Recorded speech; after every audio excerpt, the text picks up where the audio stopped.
chẳng ở vây đại bà ông phát đam tốc nhóm ở vây đạiព្រះសម្មាសម្ពុទ្ធផ្ដាំទុកនឹងថាព្រះសម្មាសម្ពុទ្ធបានរួចចាក់ទុកហើយអ្នកទាំងអស់គ្នាទេដែលមិនទាន់រួចចាក់ទុកចឹងព្រះអង្គរៀបបរិនិព្វានហើយព្រះអង្គ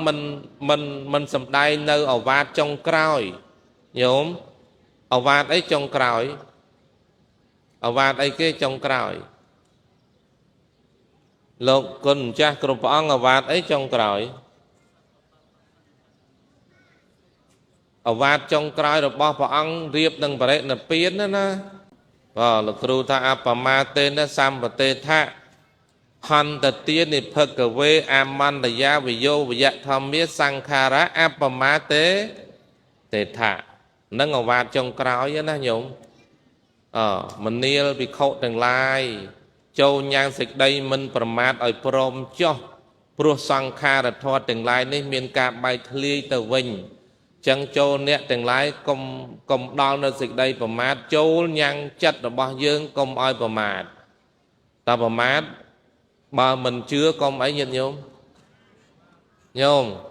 ស្រឡាញ់ពាក្យហ្នឹងបើមិនជឿកុំអី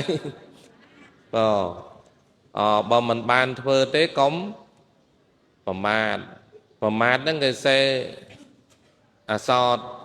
ថណាប្រមាទថណាញាតិញោមប្រមាទភៈអី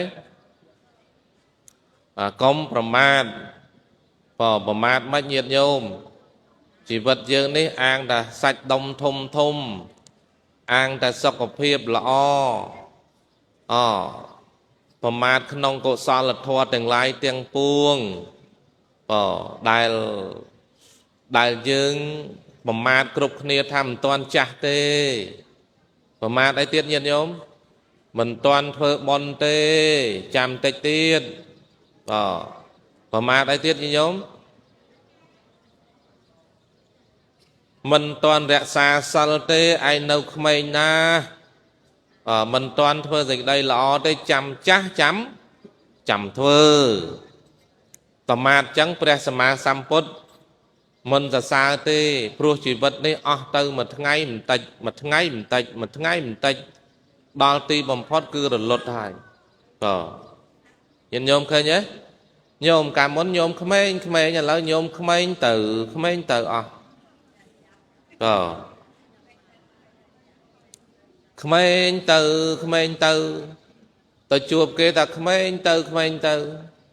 ចឹងកុំប្រមាទក្នុងអាយុជីវិតកុំប្រមាទថាបុណ្យនឹងមានប្រមាណនៃការតិចកុំប្រមាទអីទៀតញាតិញោមកុំប្រមាទថាខ្លួនឯងនឹងនៅក្មេងណាស់មិនទាន់ចេះរក្សាសិលអីទៅរក្សាសិលខ្មាស់គេឯងក្មេងទៅរក្សាសិលអីខ្មាស់គេសក់នៅខ្មៅក្រឹបទៅរក្សាសិលមិនទៅមនុស្សយើងវិលច្រឡំតែរឿងថារក្សាសិលនេះញាតិញោមខ្លះតើថាកោសក់ស្លៀកសពាក់សទាំងអស់កោពុកមាត់ពុកចង្កាអស់បានថាមានសិលមិនទេសិលនេះគឺកោសក់ក៏កោទៅមិនកោទេក៏រក្សាសិលបានដែរប៉ុន្តែឲ្យគេកមុំកោសក់មិនកើតសិលរក្សាបានតែសក់មិនឲ្យដាច់ទេមិនអញ្ចឹងហ៎